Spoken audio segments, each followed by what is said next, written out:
আজি যেহেতু আমাৰ কেওলাহাটী বৃহত্ত অঞ্চলৰ ৰাইজে আমি জলপূজা ভাগ পাতিব খুজিছোঁ আৰু প্ৰতি বছৰে শাওনৰ দ্বিতীয়টো সোমবাৰে পতা যায়।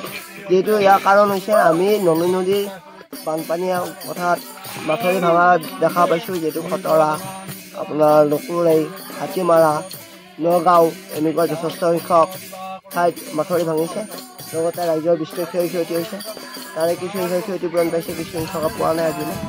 সেয়ে আমি জলপূজা পাতিছোঁ আৰু আমাৰ কেওলাহাটী খণ্ডত আজিলৈ বানপানী হোৱা নাই আৰু নহওক তাৰে কামনা কৰিছোঁ আই ভগৱতীৰ ওচৰত। যিহেতু জলপূজা শীতলা দেৱীৰ নামত কৰা হয় আৰু এয়া আমি প্ৰতি বছৰে কৰি আহিছোঁ।